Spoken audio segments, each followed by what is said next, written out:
because she's a young mom, she started as a parent governor. I say maybe, like I don't know, because this character's mine. But just in case there's anyone out there who has children, then you may become a parent governor first. But you do not have to be a parent of any children in order to become a school governor. And that's why I say maybe or perhaps. Can we talk? Do you live in the UK? And are you over 18? Allow me to share something with you. Hey, I'm Olivia. I'm a school governor and the creator of the Governors Podcast. And I'd like to welcome you back to my Being a School Governor mini-series with a 6-part introduction. And in this video, we are focusing on part 3, the why and the how. Now, before I bring the personas I introduced you to in part 2, and if you haven't watched that, then definitely go and watch that and then come back here, I think I need to give you a bit of a foundation, a brief foundation as to what categories of governors exist across different settings. Now, there could be variation depending on whether you're in a school or an academy, whether you're sitting at local level or trust level, but I think it would just be helpful for you to have a basis from which I will then build on. So some of the typical categories you can find around a school board are staff governors, elected by the staff stakeholder group of a school community. Parent governors, again, elected by the parent stakeholder group of a school's community. Community and co-opted governors, maybe even local authority governors, trust appointed governors, and possibly foundation governors. Now, in a separate video, I can go into more detail about the different categories of school governors so that you can better understand them. But for now, I just wanted to introduce them to you briefly, because when I share some of the ways in which you can become a governor, it's very important that you understand if there is a vacancy in the category that you most align with. You may have the desire to be a school governor at a particular school or academy, but if there isn't a vacancy in the category of which you would be best suited, then you need to look elsewhere. I'm not saying don't become a school governor. I'm saying that maybe you need to look for an opportunity elsewhere where there is a vacancy, and that's very, very key. Now, there are a few questions that I feel can really help you with this process of becoming a school governor if you are not one already. Although, if you are already a school governor in one setting or another, these may help you with finding another opportunity, especially if you are transitioning from a school. Maybe you've been in a school for a period of time and it's time for some change, or you want to improve upon the experiences you've already had. You know you have the skills and the value to contribute to a school or a trust, but you don't feel like you're fully able to evolve in the space you're currently in, and so you want to see if there's another space that's a better match for you. So the questions for you to ask yourself: who do you know? What do they know? Who do they know? And what do those people know? Those are questions that I ask myself all the time. And those are questions that have very much served me as I've moved through my different experiences in the governance space, and specifically in the UK education sector. If you haven't guessed it, a key component of how you navigate in governance, or in many spaces to be honest, is networking. Being visible, staying open, and networking with as many people as you can in different spaces so that it widens your scope of opportunity. Now let's bring back the characters I introduced you to in part 2. Sir A, Ms. B, Miss C, Mr. D, and Mrs. E. And I'm also going to throw myself in the mix as well. Now, to bring these personas back, I had to tap into one of my favorite TV series, How to Get Away with Murder. Now, we're not talking about murder in this episode, but I just feel like that was a great example to give you something tangible or something very visual to imagine when I talk about why a board would want someone and how someone, an individual, would actually get into a boardroom, sit in a seat at the table, and lean in. So what I've done, I've taken my 5 characters, which are from like 100 plus characters that I've created. These characters were brilliant examples to make it easier for you to understand or potentially relate to one or the other or multiple characters in terms of who's who in the governance space. And what I've done is I've taken those 5, A, B, C, D, and E, and I've linked them up with one of the Keating 5. And if you've watched How to Get Away with Murder, you know who the Keating 5 are. Asher, Michaela, Wes, Connor, and Laurel. So let's start with Asher. And in my case, this is Sir A. What do the two have in common? Privilege, some level of comic or comedic relief, bluntness, good humor, depth of character, loyalty, influential networks, or also known as connections, being well connected. So how did Sir A become a school governor? He very much leaned on who he knew. He didn't even need to lean on them. They just said, you would be good as a governor, get in. Because of his seniority, Sir A was able to get into governance before many people even knew what it was, especially the other people on his board or the other people in the space in more the last 10, 20 years. Sir A is who I would say represents the average school governor, dare I say it.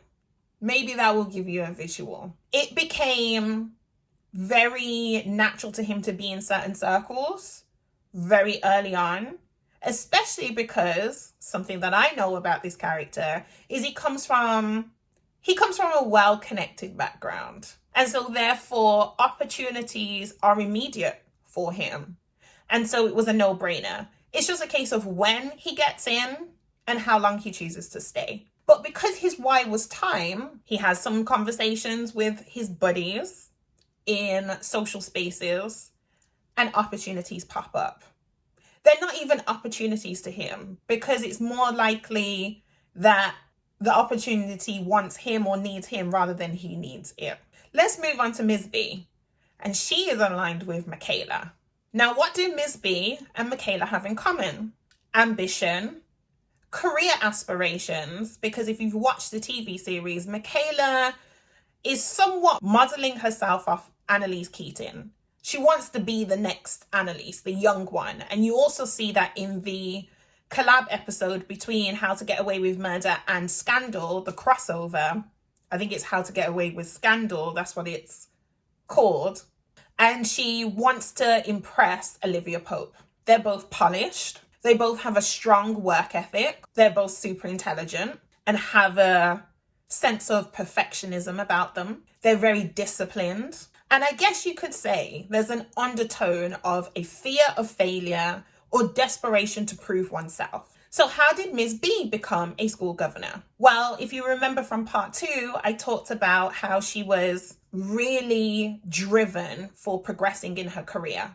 And so she started off as a staff governor. An election went round in her school and she became a staff governor.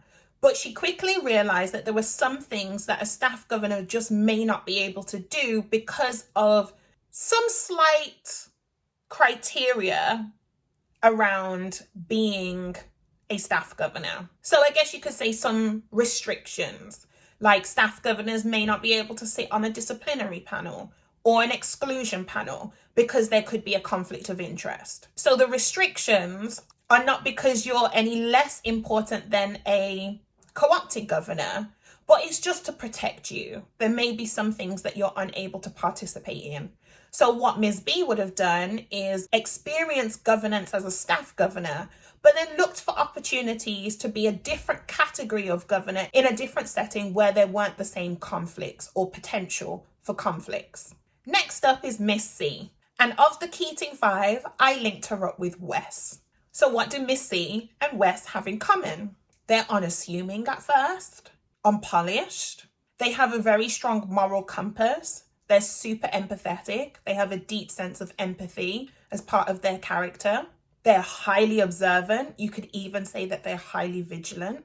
They have good critical thinking under pressure. They come from a troubled background, experienced loss or death or personal pain. They're extremely vulnerable. They're unconventional in their methods, their lived experience. They have integrity and they are super curious. So how did Miss C become a school governor? Maybe because she's a young mom, she started as a parent governor. I say maybe, like I don't know, because this character's mine.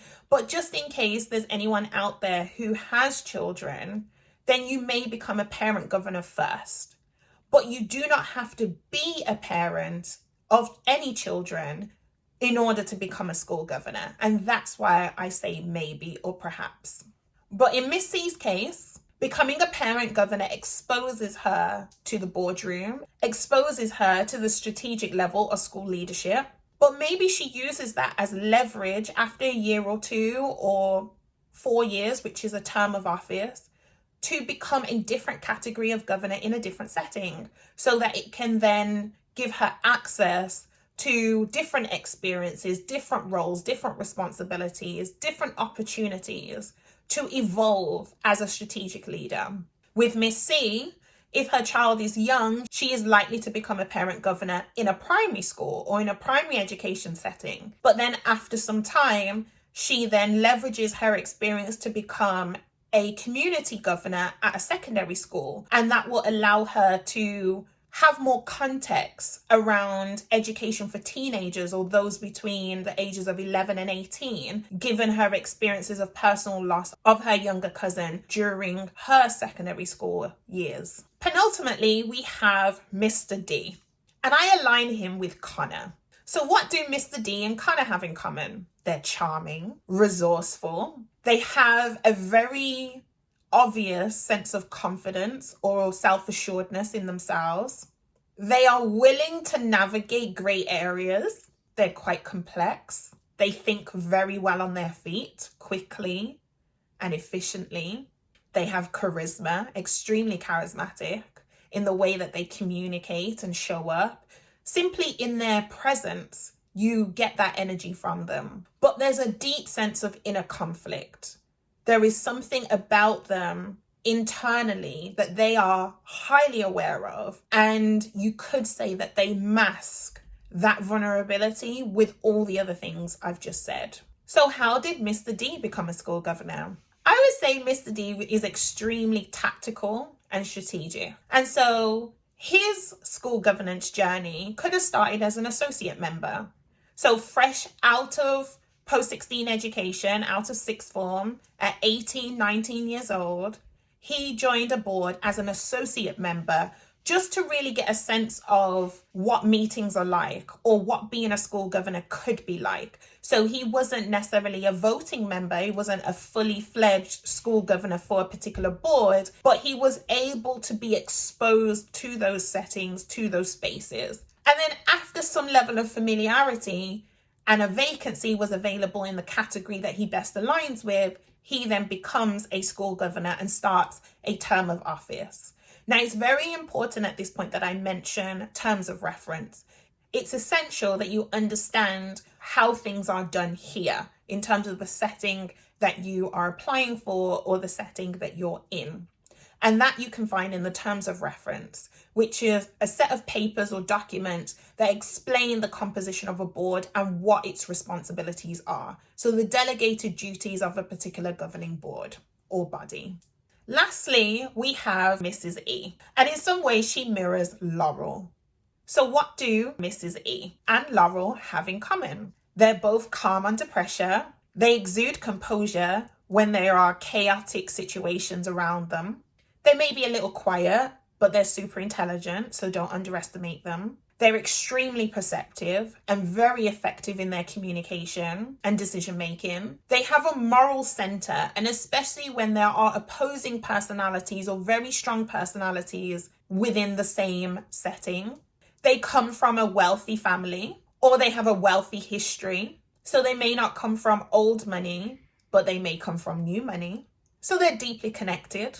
They have a complex history, or they could have a complex history, because when you come from wealth or have experienced wealth based on previous generations and your current generation, there may be a sense of complication there. And they can be very empathetic, especially when they're used to navigating quite dynamic family structures or business structures. So how did Mrs. E become a school governor? She is likely to be a community governor or a co-opted governor. Maybe she was the former student of the school that she's now a governor at. And so she thought that because she's from the area or she's from the community, She was a student there, and therefore she can understand the student experience in that school or academy setting. She wanted to be able to return. So maybe she did a speaking slot on a careers day, and then she was told about a vacancy in that category, and she wanted to give back. She wanted to invest in the current and future generations and feed forward. And especially with her background and her expertise, it will also support with her legacy building.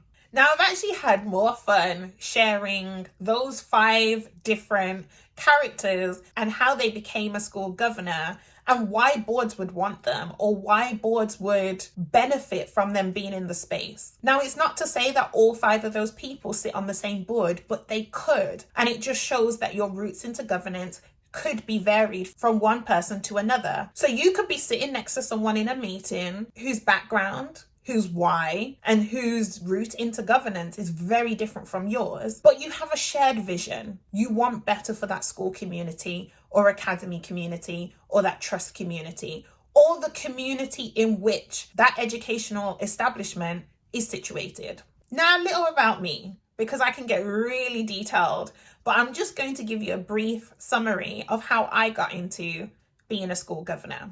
After finishing my 4-year degree in 2016, within a few months of graduating, I embarked on a corporate governance journey. So I'm corporate governance trained. But because I had been a private tutor from the age of 18, so by the time I got to 2016, I had been working with young people on their confidence building, their academic approach, their strategic study habits, or simply just what they're aspiring to do moving forward in life. So I was interested in education. So I leveraged my corporate governance knowledge into education and became a school governor in the autumn term of 2017. That particular board was going to be without a chair of the strategic body. Now, I never met the chair, but because I was corporate governance trained, the recruitment team for that board believed that I would be able to step in as the chair of that strategic body, having never met the outgoing chair. And it was a wave of new experiences. Call me naive, call me green, but I was volunteering for every role that needed to be filled and no one else was putting their hand up because I saw it as an opportunity to really learn. I used my curiosity. I leveraged that natural ability to be curious about anything and everything to help me absorb, learn, and grow. And then from there, I was headhunted to be a school governor at local level for an academy that was part of a newly formed academy trust, quite a small one, about 4 schools. That exposed me to a different type of setting because the first position was in primary education. This new position was in secondary education. And so running the 2 parallel allowed me to see education at different levels whilst being on the strategic board for each of those schools. This is widening my scope of opportunity because on that secondary school where I was a trust appointed school governor and also the safeguarding link governor, which was my first time really understanding what safeguarding was all about. And I was also the vice chair of governors for that board. The chair of governors was on a board of a charity. And because he was exposed to my skill set and my tenacity and my qualities, I then got an opportunity to join a board outside of education using the skills that I had learned from corporate governance training and also education governance experience. Later that year, now in 2018, I had the opportunity, based on connections that I had, to become a school governor of another secondary school as part of a different multi-academy trust with a different structure, a different number of schools, a different focus, a different drive. But at this point, I didn't want to take on more than I could actually invest in. So I had to let something go, create capacity in order to be available, properly, efficiently, and effectively available for this next opportunity. So then I could do an evaluation. I could see, based on my experience so far, am I best suited to primary education or secondary education? Just because I can do both doesn't mean I should hold on to all of them. And I was thinking about my own governance journey and how I could further evolve. So given that I worked with 13 to 18-year-olds as a private tutor, at the time I felt best suited to being a part of secondary education. So I let go of my first school governor hat, which was in a primary school, even though it was a chair position, so that I could experience 2 secondary schools at the same time. And whilst they were both secondary schools, they had very different contexts. And even though I was no longer chair, I was then able to really backfill and develop skill sets across different roles and responsibilities on a board. The third school governing board position that I gained in 2018 is the one that I'm in today, the only school governing board position I currently hold. That is due to capacity, because the school is in Birmingham and I'm in Manchester. And so I really have to think about all the different things that I do and what I can realistically take on. I would like to provide myself as an example of someone who is not a parent. And so therefore, I have never experienced being a parent governor, but yet I have been a governor throughout my 20s.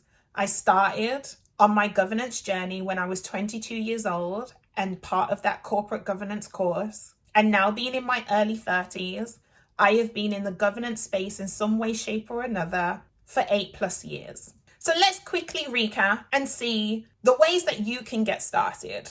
And I can summarize this in 3 different strategies. Making direct contact with a local school or academy trust. Ask them what vacancies they have and inquire about becoming a school governor. If there isn't a vacancy in a category that you will best align with, then go to another school and ask there. 2, speak to your connections. See if you could be potentially headhunted. Maybe your skill sets are needed in certain spaces, but you won't know what opportunities there are until you start talking. Talk to the people already in your network. Some of the opportunities I've experienced on my career journey have started with conversations I've had in my most intimate circles. What do you want to do? And who do you know? And what do they do? And who do they know? And what do those people do? That's why I say those questions are really key. And a third way is tapping into recruitment services that are available. There are governor and academy trustee recruitment services that you can tap into that will help you with the matching process.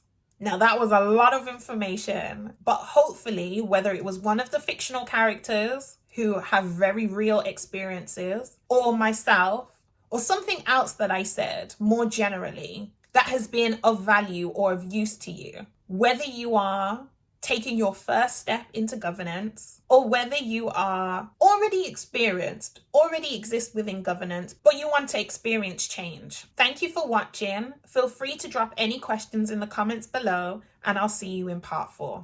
And a third way, I just need to get into it. But these are 5 good ones for me. Well, they're all good ones. Hey, I'm Olivia. Don't need to waffle there, just keep it tight. For a UK school or academy. What am I saying? And I welcome you. You're not new to this, you're true to this.